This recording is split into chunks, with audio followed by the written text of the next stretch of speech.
my friend. Tell you what, we're gonna tune up really quick. This session is for beginner banjo players. If you have any questions about what we're doing here, please reach out. If you're watching this in the future, meaning not live, please still put those comments in the comment section. We will get to it. And for those of you who are just popping through here, thanks. Subscribe. Look at the channel if you like what we do here. Subscribe and then look forward to updates. Let's make sure we're in tune. We're going to be doing a little introductory today. We're playing the 5-string here. We've got our high note. Howdy! Right on. We got it. Oh, no worries. Life happens. Mostly in the key of A, I think, or C sharp. However, mine seems to be a D. D? Yeah, like a dong. Right? Yeah. Well, this here is a G note. Let's get in tune, everyone. Ooh, as soon as you took yours out, I heard it resonate. How fun.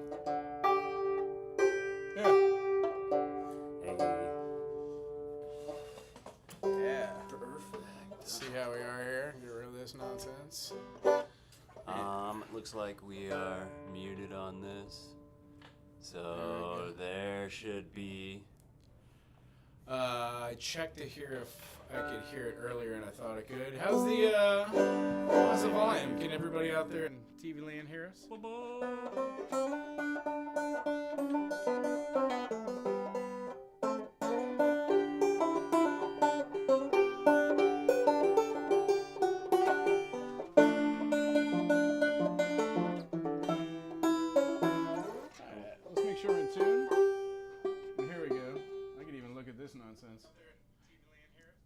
I hear volume. I hear it. So nice. Ooh, let's see if we can get that. If you could see this in there, I'll give you that video effect where it goes crazy. Video in a video. My God, what have we done? All right, here's our high G, our D, our low D. Cool. How about our 3-string G? There we go. And how about our? Ooh, look at you plugging double G's. How about our B? Yeah, and then our high D. Nice, and then a nice good old plectrum strum. We also call this a brush. As far as like bluegrass here goes, a lot of the time what we do, oh, look at that. We do a downward strum with all, but I like to keep like the squirt gun here, and then use these 3 fingers, and every once in a while I'll use this finger to do my upstroke. Reason being, it feels a lot like playing a sitar at a certain point. All right, so we have our resonator head. Today we're going to work on 3 things. We're going to work on a plectrum strum going down, and then being able to come up to pluck our top 1 string. There we go. Hi, Rachel. Hi, Mrs. Rachel Howard. How are you? So, let's do this. Okay. We've got beginner style here. Let's see if we can see Matt's... There it is. Wonderful. And all we're going to be doing is we're going to be playing. Do you want to sit over here so your hand's in there? It's up to you, man. Nah, either way, we're going to see some chords here. You just replicate, right? Yeah. So here we go. For those of you at home that are all tuned up now, we have a G, D, G, B, and a D. We're going to play the G's together. All G's. Now our D's. All D's. And the 1 string that's not a double. Our B. Cool. What we're going to do is we're going to talk about a little bit of thumb, pointer, and middle finger action here. Generally, you're not going to be playing with your 3 and 4. Those are great to either set on the head to mute or to just keep curled up, as we said. Now, the 2 different types that we generally teach as far as banjo goes is called bluegrass or claw hammer. We're going to do mostly claw hammer while learning chords and doing a little music theory at the same time. Here we are. Do you know how many notes are inside of a triad? 3. Yes, it's pretty much laid out, right? 3. Cool. Yes. And then we're in a tuning called open G. So the idea is we're playing a G major. Just so happens the 3 notes that we just tuned to are that. Can you name them? G, D, and B. You got it. Oh, now in B, this G, B and D. Yeah. Awesomeness. And Yeah. what you just did is just flipping that prime, not flipping the prime, the dominant. And the idea is it doesn't matter where they go. They're all called inversions. So one of the things we learned in the beginning is like playing open strum is a major chord. So let's try that. Now let's go up to the 2nd fret. Nice. And it's like playing an A major. And then we go up a whole step, we get a B. You betcha. Go up a half step, C, whole step, do a D, whole step. One more of those minor second. There it is. There it is. If we go up another whole step, we get an E. If we go up another whole step, we get an F sharp. And then in a half step, we get a G. Now, just like unseasoned porridge, that is boring. So what we do is we alternate the sound of a happy chord and then the sound of like a kind of a sad or melancholy chord. It's called a minor, right? So what we're doing is we're taking these two harmonies, which is called a tertiary movement for a triad. These two, when played together, make the, well, that's a pleasing tone. Ooh, that's the other one. That's a minor. Okay. So that's a fifth. Okay. So if we pluck the third string and the second string, we get a G and a B. You betcha! That means that is a major third. Now that harmony feels pleasing. If we were to play like a B flat, we would have a non-pleasing tone. And the idea is we would get, you hear how it sounds like kind of like sad? Yeah. Some people equate that to it. There's way more to that when you get into like adding notes. So here we go. We're going to be playing just the other one, the B here, and then the D. Now let's play those.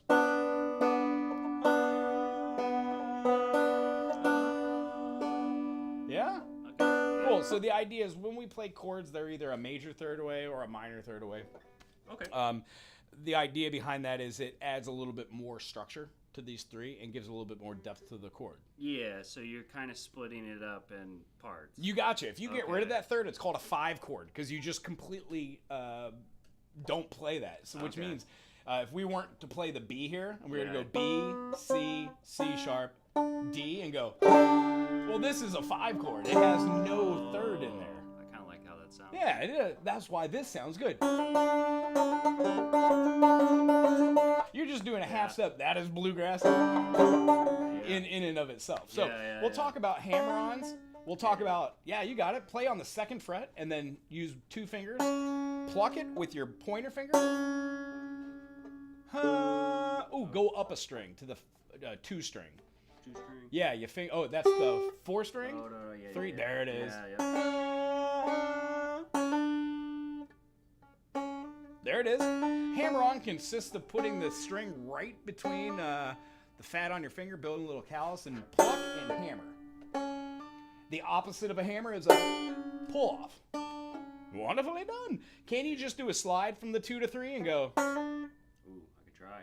Act like you're skateboarding. Yeah, right up over the rail. And I'm going to show you a little something that somebody showed me. Now it makes sense. I use it in playing. And those out there, I hope you use this as well if you're playing a little banjo. Nobody ever showed me to play the same string with this hand twice. It's a wonderful function. Bass players do it. It's called double thumping or plucking. Bela definitely does it. When we play that B string with our thumb and then pluck up with our next finger, we're playing the same string. And I know that's a weird feeling. Just playing down here is generally a weird feeling anyways. I'm going to show this one right here. I'm playing on the 2 string right here, the B string, and I'm going to play with my thumb and then pluck up with my pointer finger. So it's going to look like this. Sorry. It's going to help with those little bitty rolls and get your fingers in that process. So let's try that same.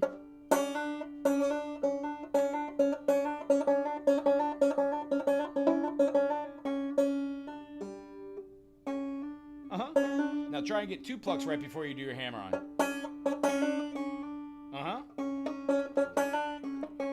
Or maybe 1 and then 2 hammers.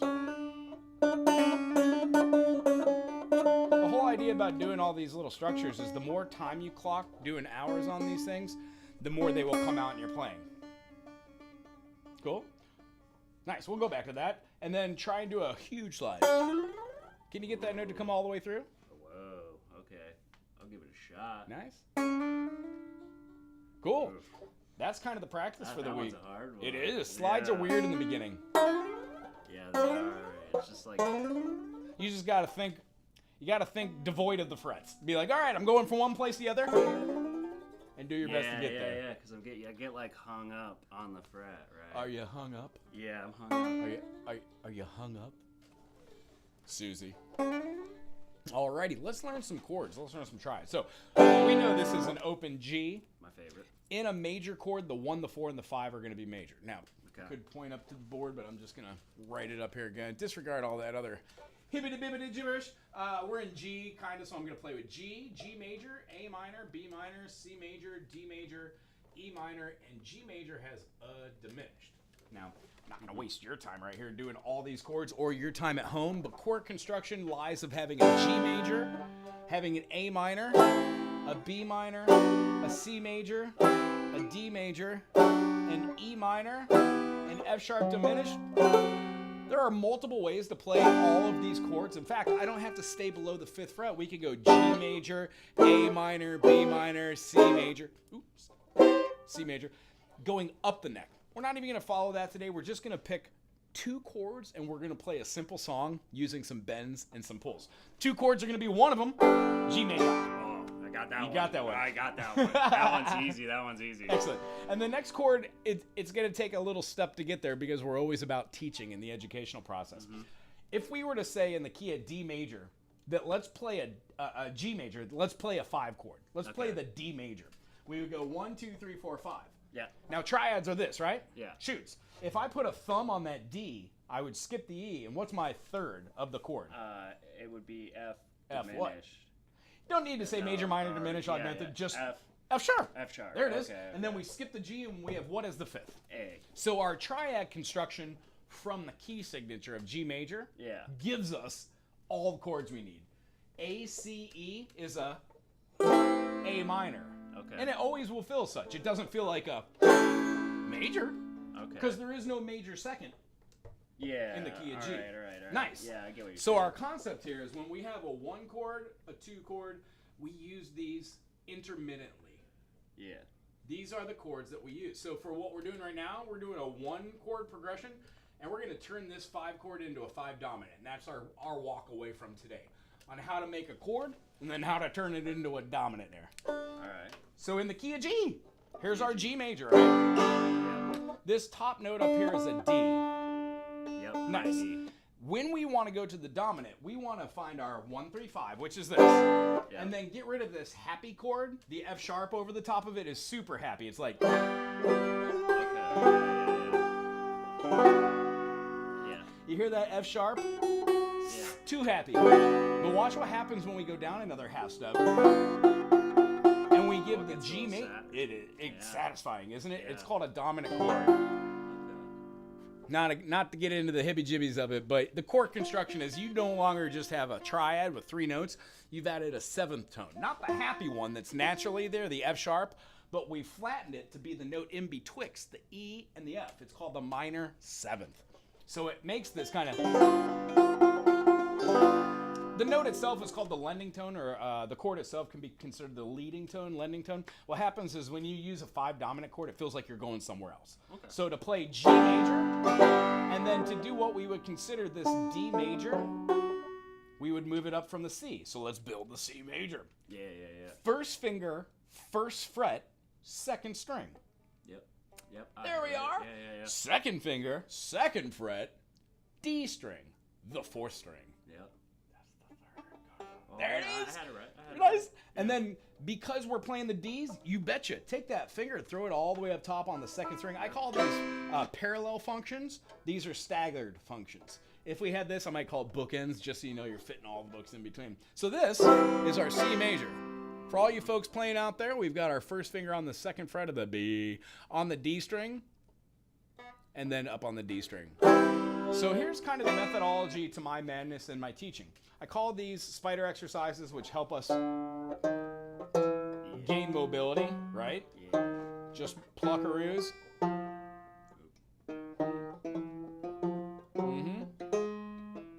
Ooh, forwards and backwards. That's very cool. And then string it up. And if you're missing what Matt's doing right here, this is what it looks like. We have 1 finger down here and then a pluck. These are not nonsensical. They just allow us to get from one end of the banjo up to the other. We're just walking these with our fingers. We try each different finger, and we get really good at being able to use all of them. And dare I say, even the pinky. You're not going to use the pinky often ever. But when this pinky is just as strong as the other fingers, wow, magic happens. So the concept behind these spiders, you use different fingers on your plucking hand, and you get used to doing that, yes, including the ones you don't even use on banjo. And then as far as over here, they're nonsensical. 1, 2, 3, 4, 2, 3, 4, 5, 3, 4, anything you want to do, as long as you're plucking out individual notes. And then as far as like the teeter-totters, these are the next things. Teeter-totters, let's take that C major, where we played with our 1 finger, our 2 finger, and our 3 finger. And we're going to take off our first finger, put our second finger where our first finger was. There it is. Third finger to where the second was. And then we're going to take our pinky and put it all the way parallel up top. Give a good strum, plectrum. There you go. And it should be the same chord that you had with the other finger. It's a breeze, yeah? So the concept behind this teeter-totter is if you can play downward strokes on the 1 of a whole note, meaning the most common time in music is called 4/4, or common time. When we count it out, we would play down on the 1.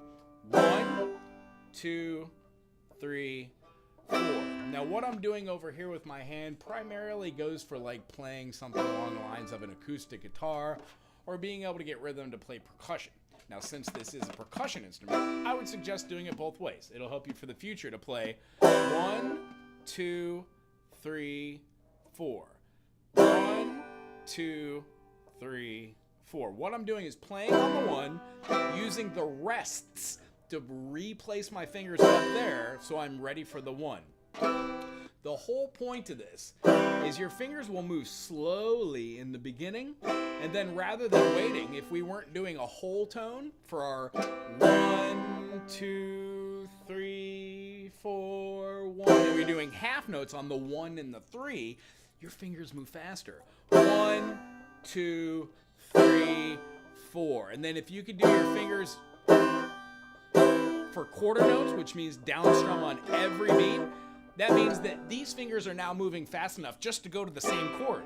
When you start practicing like a C major to a C major to a D minor, and then D minor to like an F, and F to a G, G to an A minor, the idea is you all have already practiced those chords over and over and over and over and over and over again. So you will become more proficient at moving those fingers to play the chords you know. So, here we go. G major, G7, you betcha, and then a pull-off. You got it. We're going to want to play our 3rd fret on the B string, the 2nd string. That's great, but we need to move that over from our 3 string to our 2. Yeah. There you go. Yep. And then put our first finger down on that string, the G string at the 2nd fret, and then put our 2 remaining fingers on the 4th fret. So we're playing the F sharp note. You betcha. All the way up top, parallel, same fret. And give a little plectrum strum. Wonderful. That's a D major. D major. You betcha. Now, you don't have to have that pinky up there. Why? Because the D note is actually in the chord. But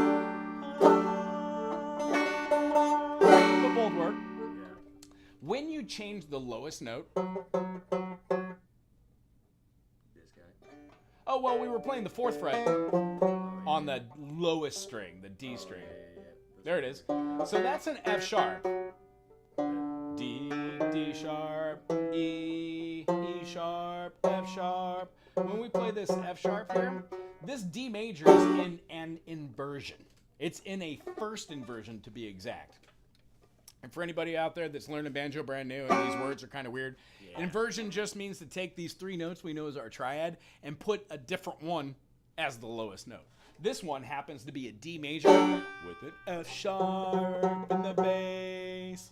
However, when I move this one up like here, G, G sharp, A sharp, B, C, C sharp, D, now we have F sharp, G, G sharp, A. So when we play this major chord, the same as the D major here, right? 7th fret, that's a 2nd inversion because the notes we're playing are D, F sharp, and A.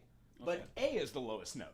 All right. Does that make sense? So we're basically taking that D and the F sharp and saying, over here. Now A is on the bottom rather than these 2 fools. Still 3 notes. But now the lowest note.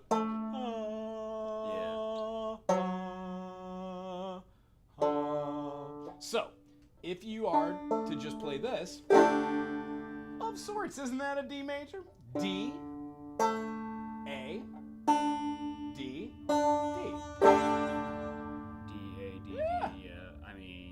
But aren't you missing one of them? I am. Yeah, the third. The third. But our ear kind of just does its own thing, doesn't it? Yeah, it doesn't really care. Doesn't really care. In fact, when you don't play the fifth at all, the ear will put it in there. Oh. And if anybody's watching at home, and I know you are, if you have any questions about what you're doing there, reach out. We'll be able to answer those.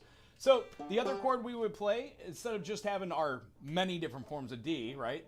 D, D, D. We're going to drop this note.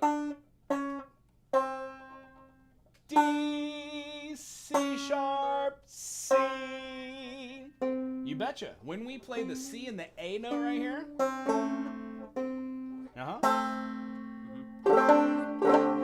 we get a chord known as a D7. It's the same thing as doing the same thing we did to G, but now we're doing it to D.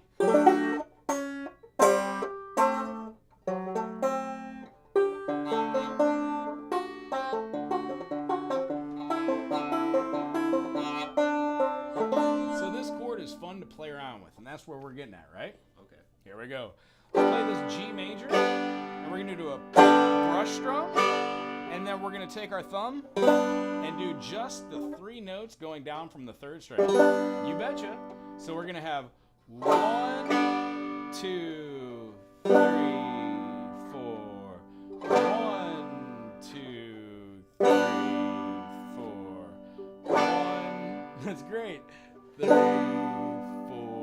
1, 2, 3. Now on this hand, we're gonna play 2, 3, 4.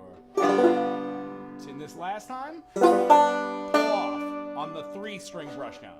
Okay. Cool? Yeah. So we've got something along the lines of 1, 2, ready with the down stroke. 1, 2, 3, 4. 1, 2, 4. And then we're going to go directly into that D7. Okay. Which is... First fret on the B string, second fret on that G string, and then plectrum strum down. There we go. Yeah. And then again, those 3 notes, again with a downward stroke. And what we're going to do is we're going to do a 2-finger pull off. Okay. And that brings us right back to G. Okay. Here's how we practice that. All right. 2, 4. 4, or am I going just these? Oh, I'm just doing the 3 here. 3. And the idea is we're giving objectivity to the 3 strings because your brain has to go, oh, I am not playing the 5 string. I'm not playing the 4 string. I'm not playing really even here. I'm just going down through here. 3, 2, 1. So it's the difference of not playing the other string helps us to have attention to detail with this. And the reason why is because sometimes you'll be doing like something like... And you want to be able to be centered around what notes you want to be playing your melody. And for those of you out there, the melodies are devised of all the different notes that are just in the scale. So the idea is, the less you play, the better in the beginning. Let's play a simple song. We're going to be doing some hammer-ons, pull-offs. Here's our simple song. We're going to do a downward string on an open G, then just the 3 strings, 3, 2, 1. Again, we're going to do it, but now we're going to hold the 3rd fret, preferably with the 2nd or the 3rd finger. And then we're going to play a downward stroke. And now just the 3 again, but on this one we do a pull-off. Nice. Then we're going to take our first finger, put it on the 2nd string, the B string, and then put our 2nd finger on the G string right below it, the thicker string right below. All the other strings are open. Plectrum strum again, right on. And then when we do these 3, that's great. And then we do another plectrum strum. And when we do the 3 notes this time, we pull off these 2 fingers. Wonderful. And that brings us back to G. So here's the concept. At the end of this video, this lesson here, or like in 4 minutes, 5 minutes here, we're just going to throw out one of these. is kind of like an outro, an ending to the song. You're going to really want to stick around for that one. Okay. As far as, wasn't that fun? Yeah. Is that what you call picking and grinning? Yeah, picking and grinning, playing, strumming, having, I got blisters on my fingers. Yeah. So the idea here, we've got a G major and a D7. So let's just get familiar with that rhythm strumming. So we could have like a...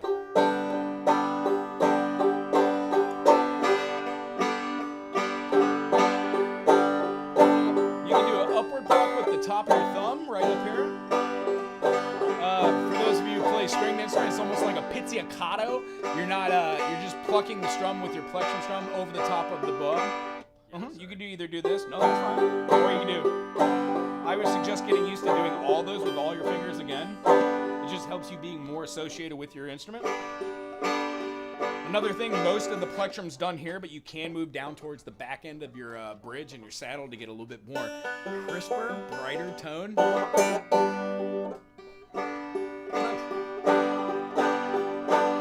So go a little slower. So see how this is a function different than what we just played? So maybe having something like 1...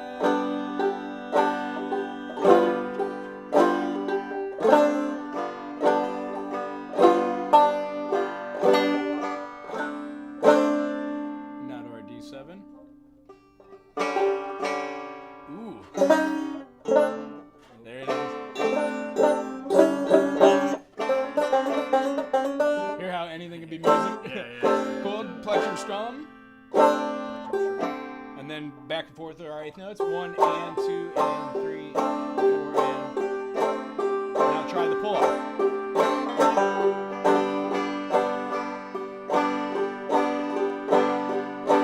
And then when we try them together...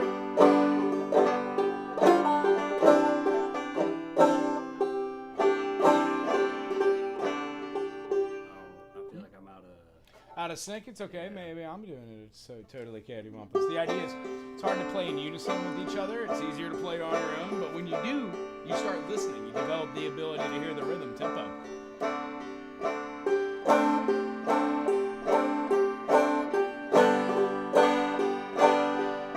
I would suggest equal parts of 4/8.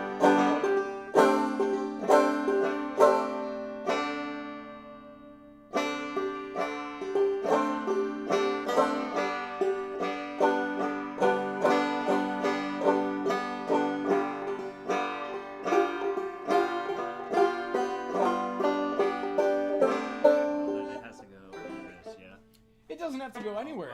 Would you like to learn another chord and throw it in there? I mean, we've got open G. Open G, and a G7. G7 also feels like a chord called a B diminished, and the best chord to go into that would be the 4 chord, that C major. We've already kind of learned that one. Oh, okay. You betcha. Actually do that. Play the open G. Play it a couple times. Oh, you want me to do that? Yeah, with our rhythm.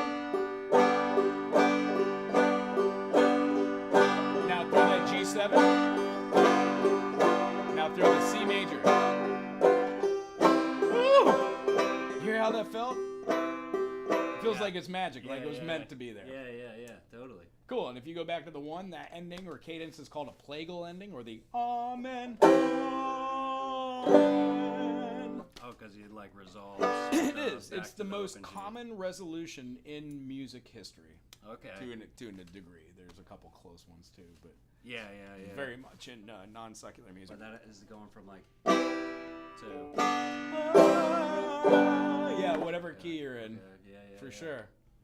Wait, Nice. So why is that a common or why does that feel like it resolves so much? Is it because it you worked up and then you're like going There's back? a very long explanation which talks that talks about something called overtone series. Whenever you play any note on any instrument, this G note resonates the whole thing. So when I play a G major chord, no matter where I play it, it feels the same notes, but it affects the vibration of the instrument and my body and my ears and the environment and the air around us, to the point where it also vibrates yours. Okay. You know what I mean? Yeah, totally. So like even the notes that I'm talking right now, I hear vibrating in the percussion thing. The concept is the overtone series vibrates other notes that are pleasing. So when you alter that tone,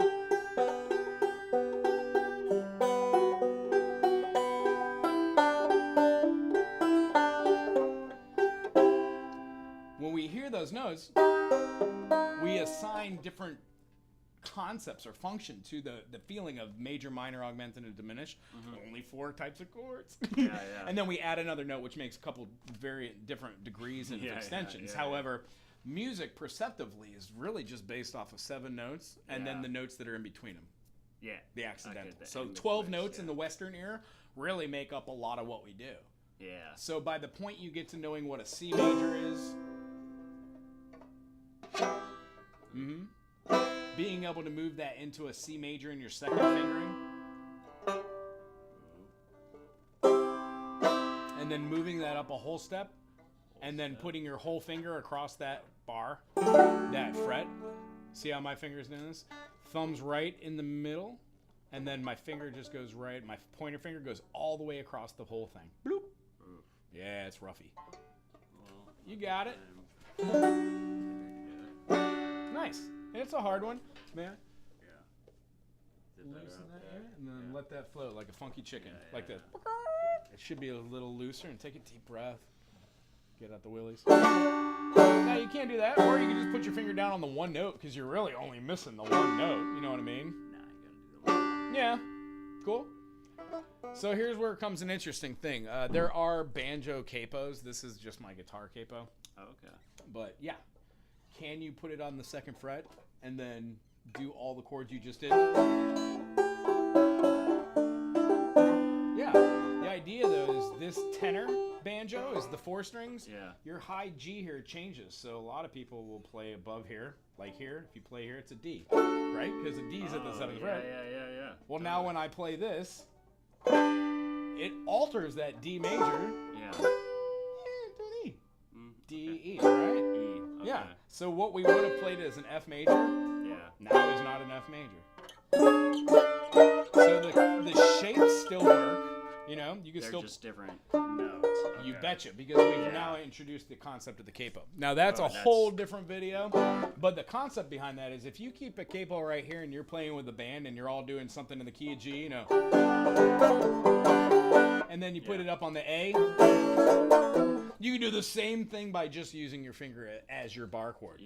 But that would really make sense that you learn how to do those teeter-totters where you learn how to play every single chord with your 2, 3, and 4 finger. Yeah, because you're really just, once you know the shapes. Abso-positively. So knowing that we could do that, let's throw one more shape into there, all right? Okay. We have our G major. For those of you playing at home here, we have our G major, right? We have our G7, G dominant 7. We have our D major. It's a little harder to play. You can play with a bar chord, or you could take that finger and just put it on the one note. Or G golly whiz. You can just play it like that. That works too. More of a 5 chord. Like that. Very good, but switch those. Switch. Oh, go back to what you're doing. Yeah. There you go. Yeah. Now flippity flop. Put the finger below on your 3rd string. There you go. There you go. And then put a pinky. Yeah, that works great. That just gives you a D to make a root position D major. D, F sharp, A. Okay. So if you move this note and play just these 2, first fret, bing, on the 2nd string. Yeah, okay. There it is, and then throw down that where it feels naturally. There it is. That's a 7 dominant 7. You can keep moving them. But yeah, you only need the 2 fingers. 2 fingers. Yeah, D7.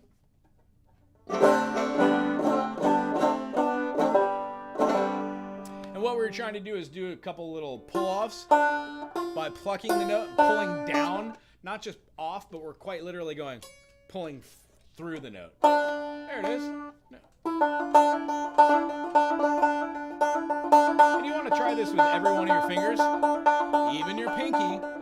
It will make you a stronger player in the long run. And make sure you get your pluck here. So pluck and then pull. Start with your finger on it. See how it feels too. Woo! Nice. And that's what you do. You just clock hours doing that. Even if you're just watching TV, trying to not to annoy anybody around you, just...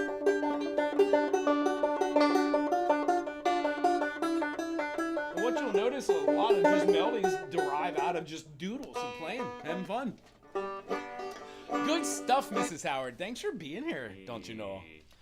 So, lastly, let's show you how to do some of this bailiff-like nonsense.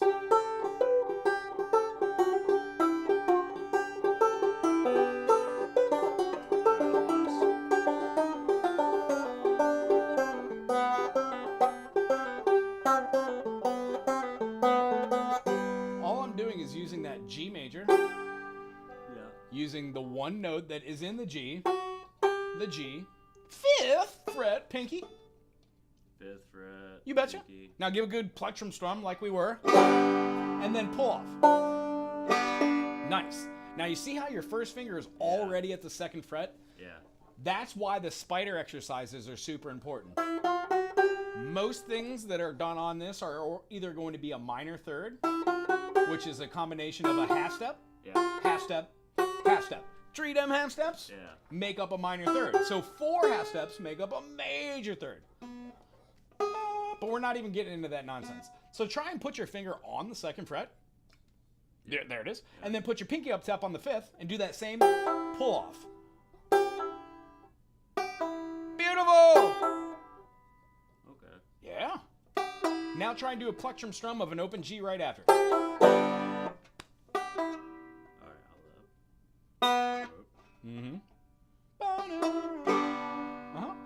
And here's how you practice the practice of practicing. Exactly.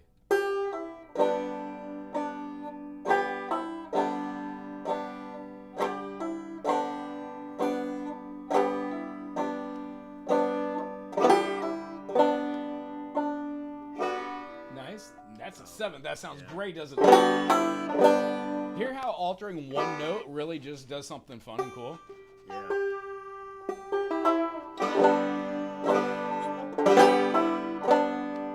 Reminds me of every field night scene in every Zelda game.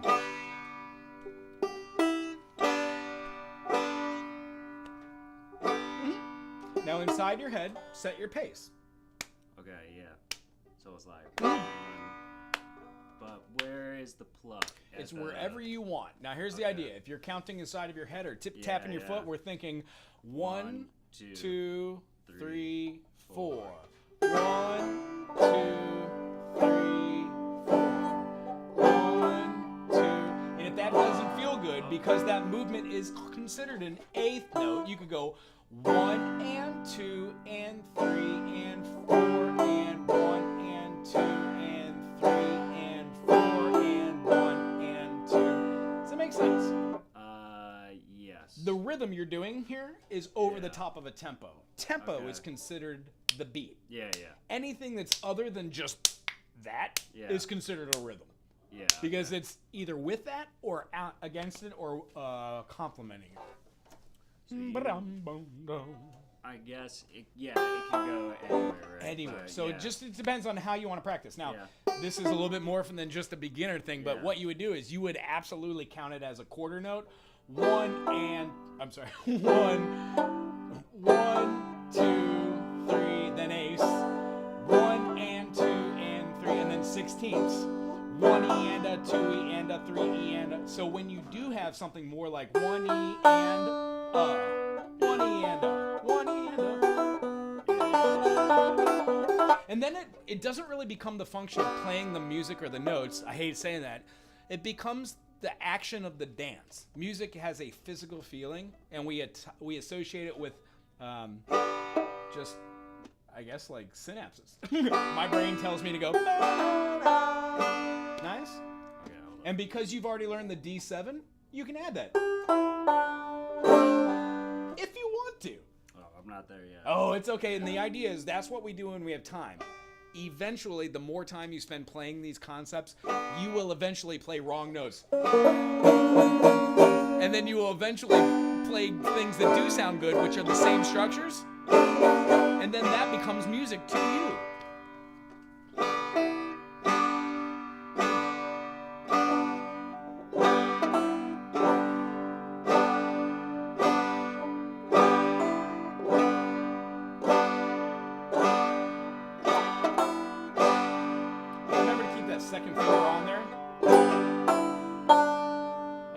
Separate functions. Yeah, okay. Yeah. Feels like a triplet or a tuplet. Yeah. 1, 2, 3. Yeah, one E and. Yeah. Which is why it's important to know how to count all the different types of time. Yeah. Or the notation variations. Yeah. Great job making that. Yeah, groovy. Yeah, third person observation. And what happens is you can add little nuances to that. So here's the idea. We're playing in G major. Yeah. We've got 2 notes that are inside the chord. Yeah, I got right? those. So let's look at the other notes. G, D, E, whole step, F sharp, half step to G, nice pinky use. And then when we do our hop a whole step and use your first finger on the 7th fret. Ding da dang. Ding da dang. Oh, right here. There it is. Yeah. D, E, F sharp, G. Watch my fingers.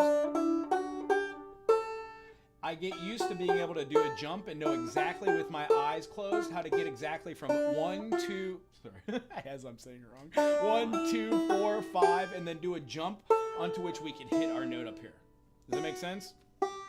Countless hours practicing just that to be able to get to that point where you can do any finger. And now you're back at where You betcha. Being able to do every single finger and knowing exactly what that jump is, these are the things that are boring in the beginning, but once you learn how to do these individual things that seem pointless, they all fit together.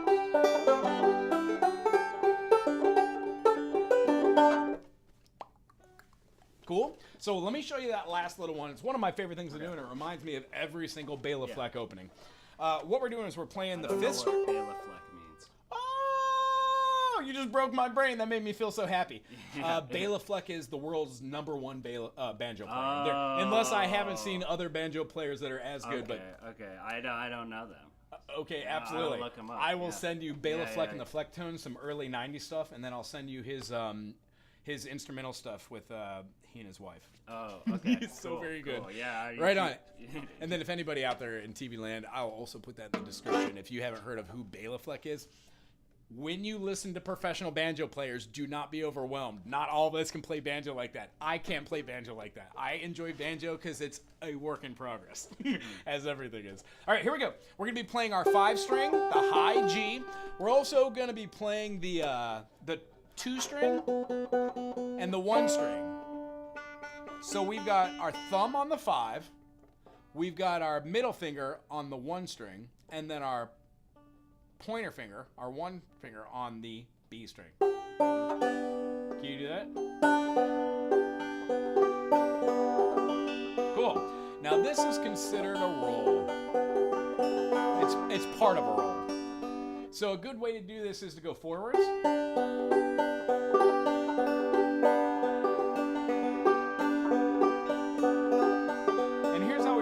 Practice of rolls. Now this is an incomplete roll. Here's what a roll would look like. I have different notes that are in there. These notes are part of a roll series where I alternate. Oh, yeah. We'll go over rolls later at a time, but this one is a simple 5, 1, 2, 5, 1, 2, 5, 1, 2. That was a 5, 2, 1, but yeah, they're all the same. How many strings are there? So we're gonna have variations. Yeah. 5, 1, 2, 5, 1, 2, 5, 1, 2, or 1, 2, 5, 2, 1, 5, 2, 1, 5. Now try doing it 2 and then 2. So we have.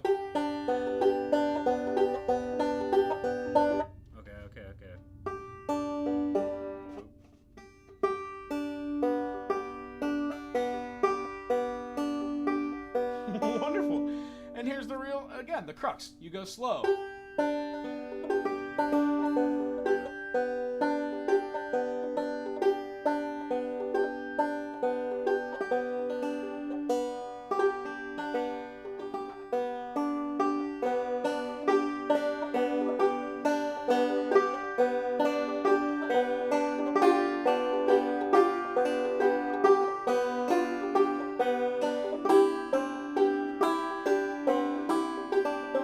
See what I'm talking about? Yeah. These complement those. Yeah. And all we have to do is, I mean, if you want, add them together. Yeah, okay, it's like making a, it's like yeah. when you're like 5 or 6 trying to make cereal for the first time. Yeah. Stuff gets everywhere. Yeah. You're going to be sticky and it's going to be horrible. But by the time you're in your 40s, you should be able to do it without attracting ants. Okay, if anybody's out there, Bailiff like a standard for contemporary. Yeah, oh, so very good. Yeah. So if you're out there in TV land, you're watching this in the future, here's the concept. We're learning chords: G major, A minor, B minor, C major, D major, E minor. We have an F sharp diminished. Now this is the key of G. All of these chords are found on this website. And then if you have a chance on Tuesdays, what we do is we do Ask a Wago. I know, so vain. We do Ask a Theory. Basically, I'm up here just talking about what goes on in music theory. We do different concepts, scales, intervals, notes, harmonies, melodies. It sometimes gets in depth, but then we just try to keep it real. If you have questions, join us on Tuesday, 9 to 10. That'd be super groovy. And then every other month, we do an interview live series. Hopefully, we'll have some people lined up for this next one. We have a heavy metal festival going on in October, 12th, 13th. Very excited about. So if you have questions about that, groovy. And then on one of these Tuesdays, we're going to be giving away free tickets to that. So we're hopefully going to have a couple people tune in. If you want to see some heavy metal here on the island, that'd be super awesome. And guess who's headlining it? Green Jello. Or Green Jelly now. Can't call him Green Jello. Copyright infringement. Anyway, hopefully you join us. Cool. Is it really now? So here's the last thing we were talking about. You can either use this 5, 1, 2, and alternate any of the notes in that high string. So D, E, F sharp, G, A. Right? Open. 2, 4, 5. 5. Mm-hmm. But then, ooh. Ooh. No, okay. You betcha. And then 7. Now we go. 9. 11. Now we go down again, huh? Ooh, press down harder. And then 12. Cool. You might have a fretting issue on that. I can check that after we get done here. You hear how it did make that note? When you pressed, it made a way different note. Maybe it's just an ear. We're good. So all these notes, when you do any of them, and do that pull off, and alternate these.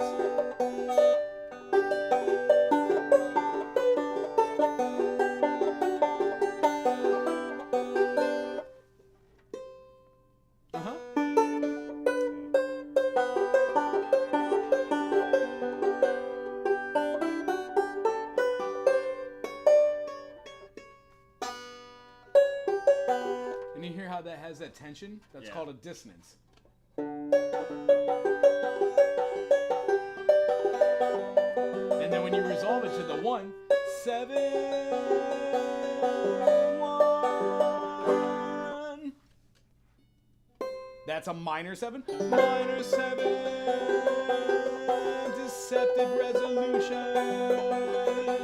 Walking up a little, back to 1. And then it's in the key, huh? G. Cool. So how about let's try this. Try 9, 7, 5. 9, 7, 5. Mm-hmm.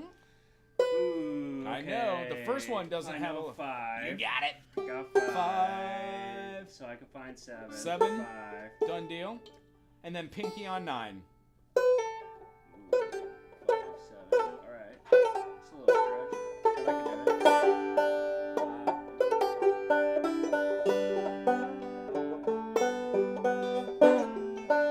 Okay.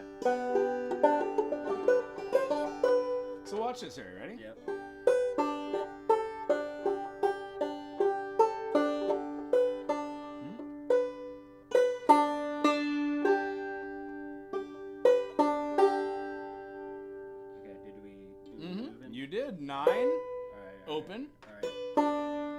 pluck, 9, open. pull off. There's your open, and then thumb on your strum, and you got it. Hits your 5. Yeah, okay. So just try it with that first note, just 9, over and over, and go slow, Yeah. and then make it fast. Alright,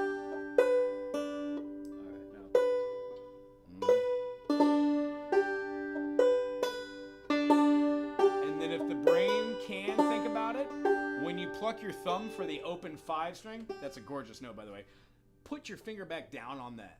Watch my hands here. yeah. Pluck, pull off, thumb. Oh, yeah. See how, Yeah. the note got its own duration. By the time that you play the other note, that's when it's time for this one's To end anyway. to end. Yeah, totally. Life is short. Okay, cool. You can do them pluck them together.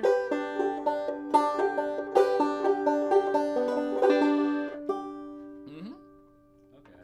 So this week, try and play with your 9, go to your 7, and then, and then your 5. Alright, so you're gonna switch it.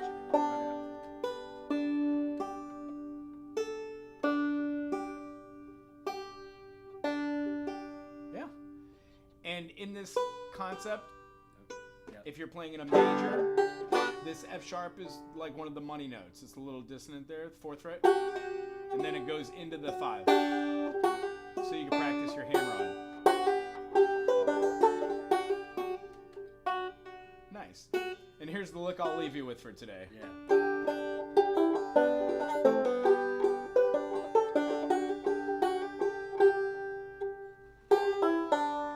Okay. You are, yeah. We're just adding on what you did, yeah.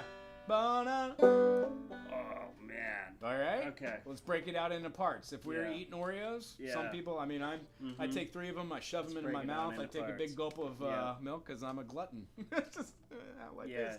So Yeah. a lot of people will, undo them and separate them. That's fun. Totally. This is what That's this the way to is. do it, We're right? dissecting this. So our first part was our G. Then we've got our pull off. 5, 2, G.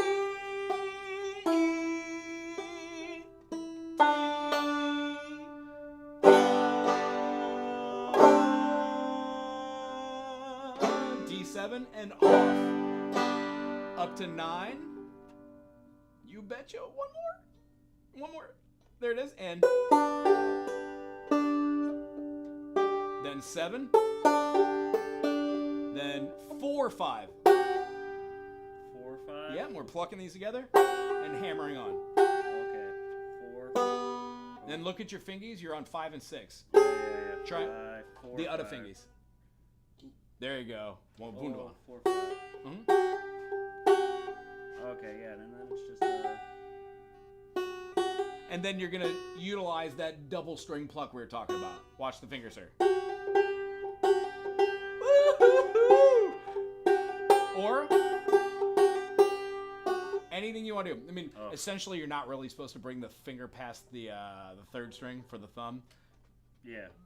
But I always suggest try every finger. Yeah, well, if you could use Question. them all, right? Yes. Did you have fun today? Yeah, I did. Right on. I hope you out there watching out there in Nowheresville had fun as well. And good night, Iowa, wherever you are. Does anybody have any dying questions? Unanswered? Nay, say I. For those of you who are watching that, here's kind of what it would look like in its entirety from the lesson today. We're in the key of G major. G major negates to A minor because A major is this. We want the minor 3rd. When we have this chord, we can move it up a whole step to get the B minor. Yes, if we play the 5th fret, we get a C. Or we could play the C chord we learned today by playing the 2nd string and then the 4th string, 1st fret, 2nd fret, and then up top. We learned that by playing this one, we move it up for a D major, you betcha. And then an E minor is either played like a C major by removing that finger. And then we have our F sharp diminished 4th fret, 5th fret, and rest of the 7th fret. And that goes right back to the G major. Again, there are multiple ways to play these chords below and above the 5th fret. Check out the channel for that, and here's what the lick could and should look like.